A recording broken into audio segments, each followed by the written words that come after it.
Ketika kita mendengar nama pahlawan Indonesia, kebanyakan orang langsung teringat Soekarno atau Hatta.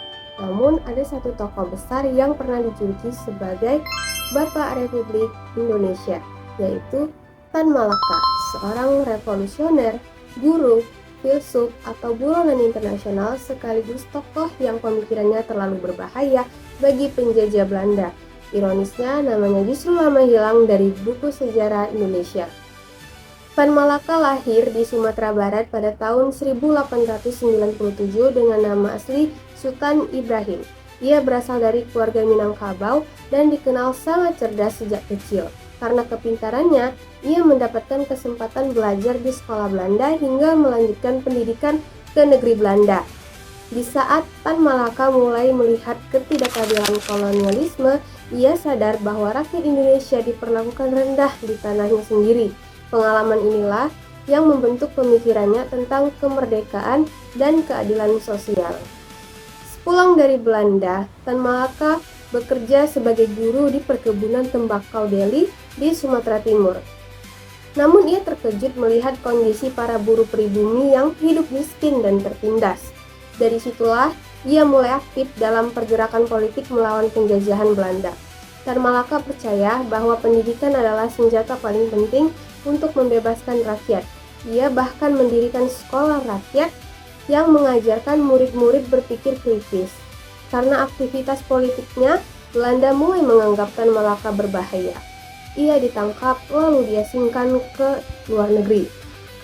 Yang membuat Tan Malaka unik adalah ia menjadi salah satu pejuang Indonesia pertama yang dikenal dunia internasional. Selama bertahun-tahun, ia hidup berpindah-pindah negara menggunakan nama samaran. Ia pernah tinggal di Rusia, Filipina, Cina, hingga Thailand. Bahkan Tan Malaka pernah menjadi buronan internasional yang dicari banyak pemerintah kolonial.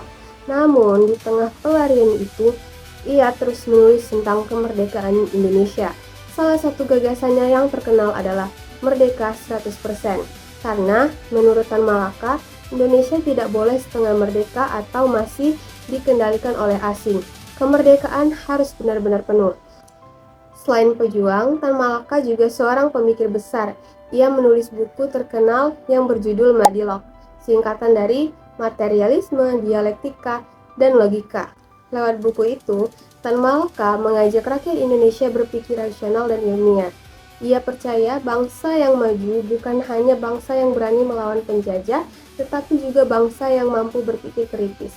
Pemikiran Tan Malaka dianggap sangat maju pada zamannya, bahkan hingga sekarang. Banyak akademisi yang menyebutnya sebagai salah satu filsuf terbesar Indonesia. Namun, hidup Tan Malaka berakhir tragis. Pada tahun 1949 di masa revolusi kemerdekaan Indonesia, ia ditangkap dan dieksekusi di Kediri, Jawa Timur. Selama bertahun-tahun, keberadaan makamnya bahkan tidak diketahui. Meski begitu, gagasan dan perjuangannya tetap hidup. Tan Malaka adalah bukti bahwa kemerdekaan Indonesia bukan hanya diperjuangkan dengan senjata, tetapi juga dengan pemikiran. Dan ia adalah salah satu tokoh terbesar di Indonesia yang paling jarang dibicarakan.